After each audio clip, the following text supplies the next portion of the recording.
Are you sure you really know the person you sleep next to every night? Because that's what I used to tell myself, over and over again. I thought I knew my wife better than anyone else on this planet. I thought we were solid. Turned out, I was just the last one to get the memo. Want to hear more stories like this? Subscribe. My name's not important, but let's just say I'm a 34-year-old guy living in the US. And until a few months ago, I honestly believed I had a pretty normal, happy life with my wife, Emily. We'd been together for 8 years, married for 5. We met at a friend's barbecue, hit it off over some stupid joke about burnt hot dogs, and it just stuck. She was funny, sharp, a little sarcastic, and she had this way of looking at me like I was the only one in the room. At least, that's what I thought. From the outside, we looked like that cliché good couple. Nice apartment, decent jobs, shared friend group, Sunday brunches, Netflix nights, the whole package. Our friends used to say we were relationship goals. Her mom loved to brag about us on Facebook, posting those cheesy pictures like, "So proud of these two. Love is real." I'd just roll my eyes and laugh, but secretly it felt good. It felt safe. The first few years were honestly great. We were broke at the beginning, but we were broke together, and somehow that made it fun. We'd sit on the floor eating cheap takeout, dream about future trips, a house, maybe kids someday. She'd lean her head on my shoulder and say, "We're gonna make it, babe. Just wait." I believed her. There was never a part of me that doubted she was on my team. But when stuff like this happens, it almost never starts with some huge, obvious sign. It starts tiny. It starts with stuff you can explain away. And that's exactly what I did. The first sign hit about a year ago. Emily had just gotten a promotion at work. She works in marketing for a tech company, and they'd just hired a new VP, big growth mode, energy, everyone suddenly doing late nights, strategy sessions, all that. At least that's how she framed it. Suddenly, she was busy. A lot. "Hey, I'm gonna be late tonight," she said one Tuesday, texting me around 5:30. "We've got this last-minute client thing. No big deal, right?" I texted back, "All good, crush it," with some dumb flexing arm emoji. She came home around 10:30, tired, makeup a little smudged, but I didn't think anything of it. She kissed me on the forehead, dropped on the couch, and complained about how management doesn't know how to schedule shit. Looking back, that was probably the first time my gut whispered something. Just a little tug. Like, that's odd. But I shut it down. I told myself, "Dude, she's working hard. Don't be that insecure husband." I'd heard so many stories about people who ruined relationships by being paranoid, and I refused to be that guy. Then the late nights became a pattern. Once a week. Then twice. Then 3 times sometimes. Always something different. We're pitching a new campaign. Client wants last-minute changes. Team dinner. I can't bail. It'll look bad. Every time she said it, she sounded annoyed with work, not excited. That's important, because it made me feel bad for even thinking anything was wrong. Who wants to question their partner when they sound exhausted and stressed? But it wasn't just the late nights. At home, she was different. Before, she was always all over me with her phone, showing me memes, sending TikToks even when we were sitting right next to each other. We used to cuddle up and watch dumb shows and roast the characters. But lately, she'd park herself on the far end of the couch, phone tilted away. Every time a notification popped up, she'd flip the screen down. At first I joked about it. "Wow, what's with the secret agent mode?" I said one night, as she angled the phone away when I shifted closer. "Relax," she said, rolling her eyes. "It's just work emails. Boring as hell, trust me." She sounded annoyed, like I'd accused her of something. I hadn't. I literally just made a joke. But that reaction stuck with me. It felt sharp, defensive. Then came the password change. We used to be pretty open with that stuff. Not like, "Let me check your messages," open, but, "Hey, can you quickly check that email on my phone? The password is 1234, level of open." One night, we were ordering food, and my phone was charging across the room, so I said, "Hey, can you unlock your phone and order from the usual place?" She froze for a second, then said, "Oh, I changed my passcode." "I'll do it, just tell me what you want." I shrugged. "Cool, just get the usual. Extra fries." It was small, but my stomach flipped. Why was she nervous for that split second? Why did her voice do that little stutter thing she does when she's lying about something stupid, like eating the last cookie? Of course I didn't say that out loud. Instead, I did what a lot of people do. I gaslit myself. She's allowed to have privacy. You're overthinking it. Don't become that jealous dude. But when little weird things stack up, they stop being random.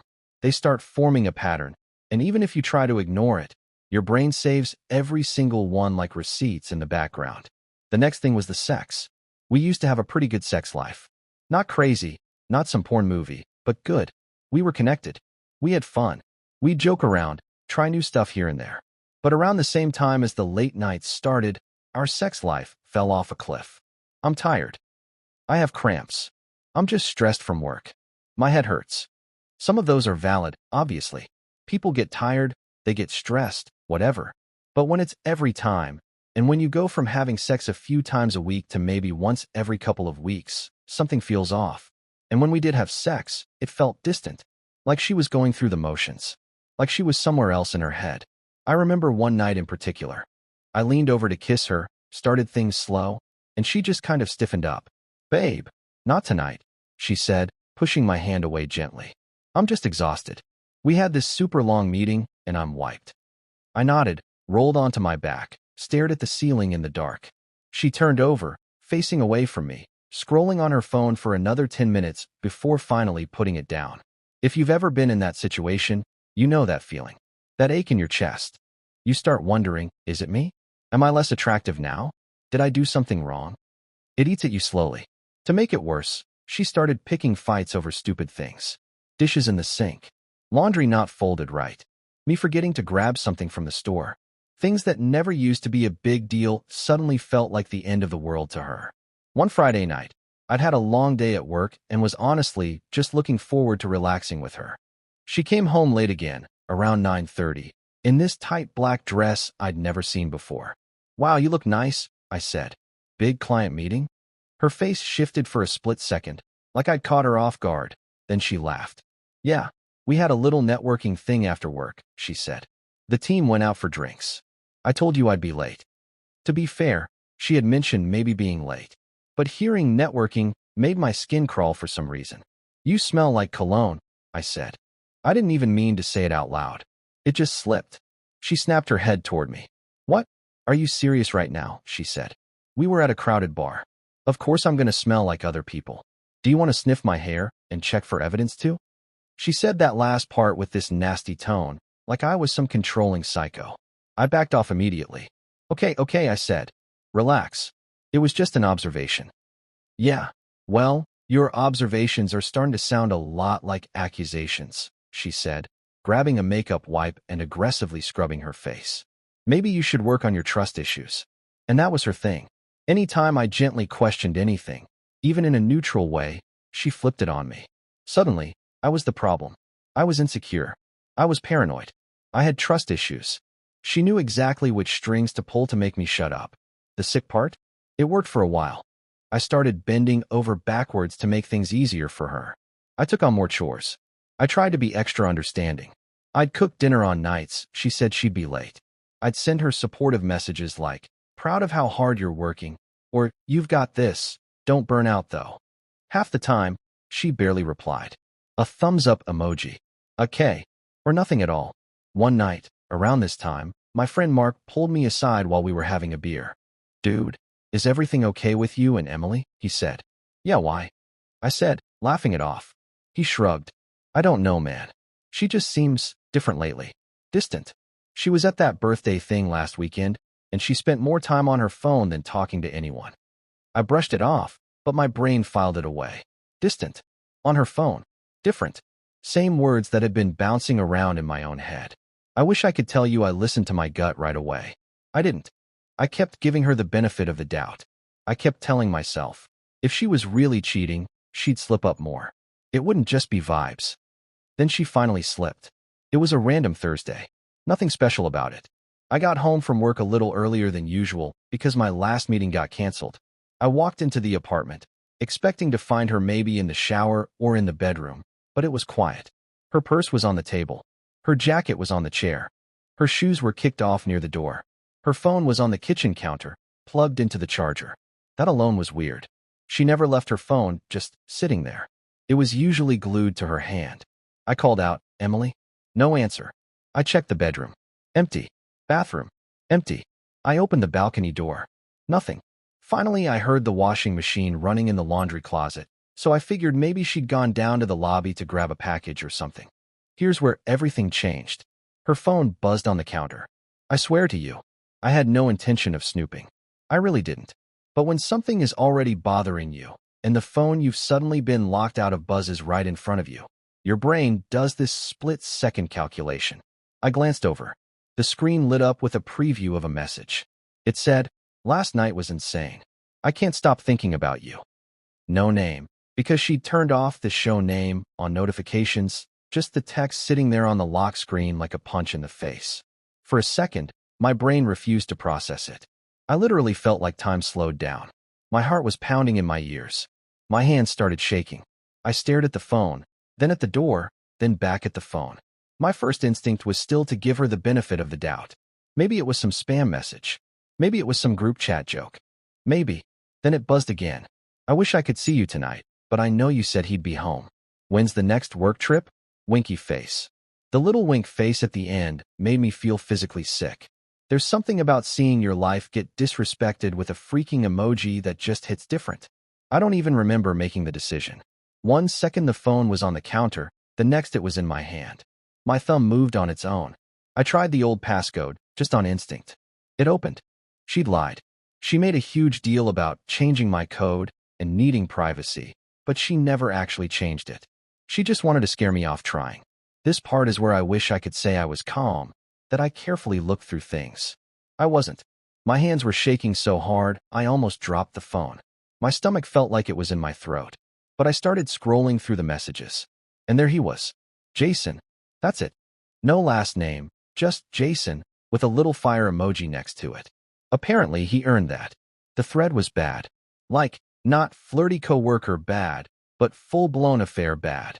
Weeks and weeks of messages. Plans. Inside jokes. Complaints about me. Complaints about our marriage. Pictures. Some of them a lot more than flirty.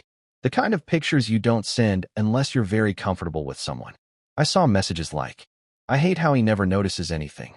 He's so clueless sometimes. He thinks I'm at work right now, lol. You're the only one who really gets me. With him I just feel stuck." Every sentence felt like another knife.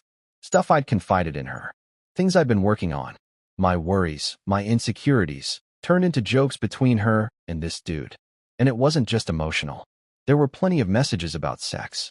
"I can still feel you from last night. Thinking about your hands on me during this boring meeting. I swear you've ruined me for him. I can't even pretend anymore." I had to stop at one point because my vision blurred.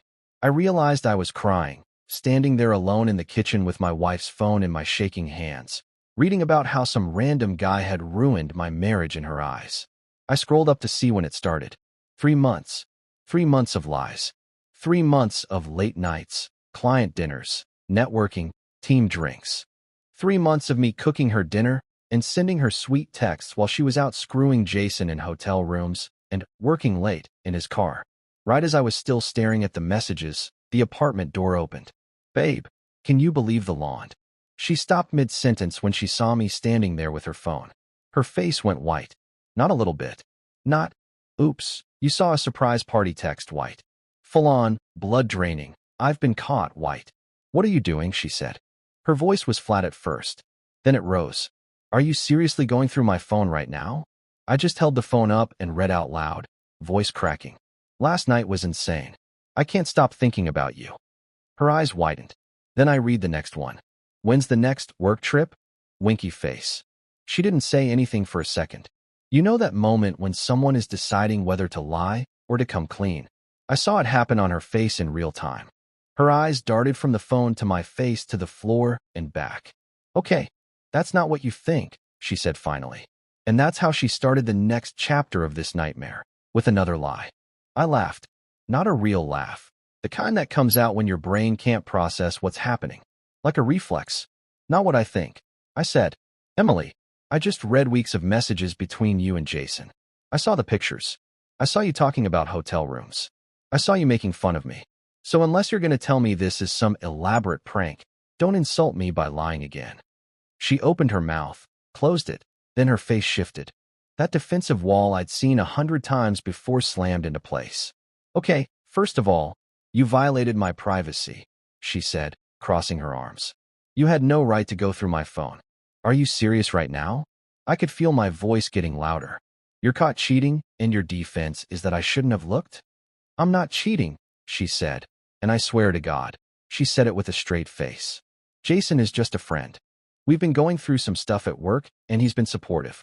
You wouldn't understand because you never ask about my job anymore. My jaw literally dropped. The audacity of it. The sheer balls to stand there, caught red-handed, and try to gaslight me into thinking I was the problem. You sent him pictures of yourself naked, I said, my voice shaking. You talked about sex with him. You made plans to meet him behind my back. That's not friendship, Emily. That's an affair. We never had sex, she shot back immediately. Another lie. I scrolled to one of the messages and turned the phone toward her. I can still feel you from last night. I read. You sent that 4 days ago? What does that mean if you didn't have sex? She bit her lip, and for a split second I saw something that might have been guilt. But it disappeared fast. Okay, fine, she said. We hooked up a few times. But it didn't mean anything. It was just physical. I was stressed, and he was there, and it just happened. A few times, I said. How many is a few? She didn't answer. Emily, how many times? I don't know, she snapped. I didn't keep count. Does it matter? Does it matter? She actually asked me if it mattered. Like the number of times she betrayed our marriage was just some insignificant detail. Yeah, it matters, I said. Because you've been lying to my face for months. Every time you said you were working late, every time you came home and kissed me and pretended everything was fine, you were lying. So yeah, I'd like to know how deep this goes. She started crying then. Not the kind of crying that feels real, but the kind that feels strategic. The tears came fast, and she covered her face with her hands. I'm so sorry, she said through her fingers. I never wanted to hurt you. I was just so lonely, and you've been so distant, and I didn't know what to do. There it was. The classic cheater move. Flip the blame. Make it my fault. I've been distant, I said, my voice rising. I've been cooking you dinner every night. I've been supportive of your work. I've been trying to give you space because you said you were stressed. Meanwhile, you've been screwing some guy named Jason and complaining about me to him. You don't understand, she sobbed. You stopped making me feel wanted. You stopped trying. Jason made me feel alive again. I wanted to throw something. I wanted to scream. Instead, I just stood there, numb, watching my wife of 5 years try to justify destroying our marriage because I stopped trying. When did this start? I asked. Tell me the truth. When? She hesitated, wiping her eyes with the back of her hand. 3 months ago, she said quietly. Where did you meet him? At work. Is he married? She didn't answer. Emily, is he married? Yes, she whispered. So not only was she cheating on me, she was helping some other guy cheat on his wife. Perfect. Does anyone else know? I asked. No, she said quickly. Nobody knows. It was just between us. Another lie. I'd find out later. But in that moment, I believed her. I need you to leave, I said. Her head snapped up. What? Leave. Go stay with your mom. Go stay with a friend. I don't care. But I need you out of this apartment right now. Babe, please, she said, stepping toward me. Can we just talk about this? I made a mistake. I'll end it with him. We can work through this. I stepped back, holding up my hand. Don't touch me, I said. I'm serious. Pack a bag and go. She stared at me like she couldn't believe what was happening. Like she genuinely thought she could cry her way out of this, and everything would go back to normal. You're really gonna throw away 8 years over this? She said, her voice turning cold. I'm not the one who threw it away, I said. You did. Now leave. She stood there for another few seconds, then finally turned and stormed into the bedroom. I heard drawers slamming, hangers scraping, zippers zipping. She came back out 10 minutes later with a duffel bag, her face red and puffy. This is a mistake, she said. You're gonna regret this. I didn't respond. I just opened the door and waited. She walked past me, stopped in the hallway, turned back like she was gonna say something else, then thought better of it and left. The second the door closed, I collapsed onto the couch. Everything felt surreal, like I was watching my life from outside my body. The apartment was silent except for the hum of the fridge and the ringing in my ears. I sat there for what felt like hours, staring at the wall, trying to process what had just happened. Eventually, I picked up my phone and called Mark. Hey man, what's up? He said. Emily's cheating on me, I said. My voice sounded hollow. What? Are you serious? Yeah, just found out. She's been screwing some guy from work for 3 months. Holy shit, dude. Are you okay? No. Do you want me to come over? No, I don't know. I needed to tell someone. We talked for a while. He mostly just listened, which was exactly what I needed. When we hung up, I opened a beer, then another, then another. I know people say don't drink when you're emotional, but I didn't care. I wanted to feel something other than the crushing weight in my chest. At some point, I passed out on the couch. When I woke up the next morning, the first thing I thought was, maybe it was a dream. Then I saw Emily's phone charger still plugged into the wall, her coffee mug in the sink, and reality came crashing back. She texted me around noon. Can we talk? Please? I didn't respond. She texted again an hour later. I know you're mad, but we need to figure this out. We can't just ignore each other forever. I typed and deleted about 10 different responses before finally sending. There's nothing to figure out. You cheated. It's over. She called immediately. I declined. She called again. Declined. She sent a long text. I know I messed up. I know I hurt you. But we've been together for 8 years. You can't just throw that away without even trying to work on it. I love you. I made a mistake, but it doesn't erase everything we built together. Please just talk to me. I almost gave in. I'm not gonna lie. Part of me wanted to believe her. Part of me wanted to pretend it never happened and go back to how things were. But I knew that wasn't possible. You can't unhear the things I'd read in those messages. You can't unsee your wife talking about another man the way she used to talk about you. I called my brother that afternoon. He lives a few states away, but we're close. She did what? He said when I told him. Yeah. And she tried to blame you? Yep. Bro, you need to lawyer up. Like today. He was right. I didn't want to think about divorce lawyers and legal stuff, but I knew I had to. That evening, I started researching family law attorneys in my area. I sent a few emails. One of them, a woman named Rebecca Chun, responded within an hour and offered a consultation the next day. That night, Emily showed up at the apartment. I heard her key in the lock, and my stomach dropped. I'd completely forgotten she still had her key. The door opened, and there she was, looking exhausted and desperate. We need to talk, she said, walking in without waiting for permission. You can't just show up here, I said. It's still my apartment too, she shot back. Legally, you can't kick me out. She wasn't wrong. Both our names were on the lease. I made a mental note to ask the lawyer about that. Fine. Talk, I said, crossing my arms. She sat down on the couch, patting the spot next to her. I stayed standing. I ended it with Jason, she said. I told him it was a mistake and that I'm committed to fixing my marriage. Good for you, I said flatly. I'm serious. I know I screwed up, but I want to make this right. I'll go to therapy, couples counseling, whatever you want. Just please don't give up on us. Why should I believe anything you say? I asked. You've been lying to me for months. You looked me in the eye every day and lied. I know, she said, tears starting again. And I hate myself for it. But people make mistakes. I'm human. I got caught up in something stupid and I lost sight of what really matters. How did it start? I asked. With Jason. She looked uncomfortable. Does that really matter? Yeah, it does. She sighed. We were working late one night. Everyone else had gone home. We were just talking, venting about work stuff, and it felt nice to have someone listen. Then one thing led to another, and we kissed. I should have stopped it there, but I didn't. And then what? We started texting, meeting up. It was exciting, I guess. Like a rush.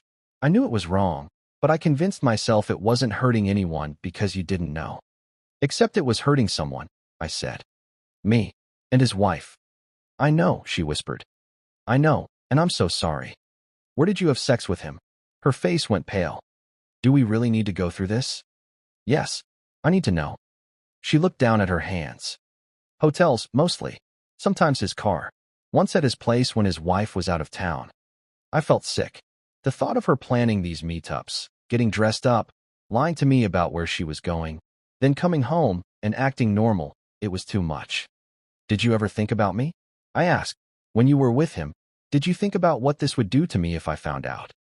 I tried not to think about it, she admitted. I just compartmentalized it. Like it was this separate thing that didn't affect us. But it does affect us, I said. It affects everything. Every memory we have is tainted now. Every time you said you loved me, Every time we made plans for the future, I'm gonna wonder if you meant it or if you were thinking about him. I did mean it, she insisted. I do love you. What I had with Jason wasn't love. It was just physical. That doesn't make it better, I said. If anything, it makes it worse. You risked our entire marriage for someone you don't even love. She didn't have a response to that. We sat in silence for a minute. Then I said, I have a consultation with a divorce lawyer tomorrow. Her face crumpled. You're really doing this? What did you expect? I said. That I'd just forgive you and move on. I expected you'd at least try, she said, her voice rising. Marriage is supposed to be for better or worse. You promised you'd stick with me no matter what. No matter what. Emily, you cheated on me. Multiple times. With a married man. While lying to my face every single day. There's a limit to what no matter what covers. So that's it, she said, standing up. One mistake and you're just done? One mistake. I repeated, incredulous. You've been having an affair for 3 months. That's not one mistake. That's 100 deliberate choices to betray me. Fine, she said, her tone shifting from pleading to angry. If you want a divorce, we'll get a divorce. But don't act like you're some perfect husband. You've been checked out for months. You stopped making an effort. You stopped caring about me. I stopped caring, I said, my voice getting louder. I was bending over backwards trying to support you while you were out screwing Jason. I cooked for you. I gave you space. I tried to be understanding. And you repaid me by lying and cheating. You know what? She said, grabbing her purse. Maybe Jason was right. Maybe I do deserve better than this. She walked out, slamming the door behind her. I stood there, shaking with anger and hurt and disbelief. The audacity of her to play the victim, to act like I was the one in the wrong, was almost impressive. The next day, I met with Rebecca, the lawyer. She was sharp, professional, and no nonsense. I laid out everything. The affair, the messages, the lies. She took notes and nodded. Do you have proof of the affair? She asked. I took screenshots of the messages before she got her phone back, I said. Good. That'll help. In most cases, infidelity doesn't drastically affect the divorce settlement, but it can be useful for negotiations. Do you own any property together? Just the apartment, but we rent. We have a joint bank account, though. I'd recommend opening a separate account and transferring half the funds, she said. Also, document everything. Every conversation, every text, every interaction. If she tries to twist the narrative later, you'll have a record. I left her office feeling slightly more in control. At least I had a plan now. Over the next few days, Emily tried everything to get me to change my mind. She sent me long, emotional texts. She showed up at the apartment again. She called my mom, who then called me in tears asking what was going on. I had to explain to my own mother that her daughter-in-law had been cheating on me, which was humiliating. Emily also started posting cryptic stuff on social media. Quotes about overcoming obstacles and fighting for love. Our mutual friends started reaching out, asking if we were okay. I didn't want to air our dirty laundry publicly, so I just said we were going through a rough patch. But Emily had no such reservations. About a week after I kicked her out, I started hearing rumors. One of our friends, Sarah, texted me. Hey, I don't want to get in the middle of anything, but Emily's been telling people you kicked her out for no reason and won't let her come home. Is that true? I called Sarah and told her the whole story. She was shocked. Oh my God, she said. She made it sound like you were being controlling and unreasonable. She didn't mention any of this. Of course she didn't, I said. Turns out, Emily had been playing the victim to anyone who would listen.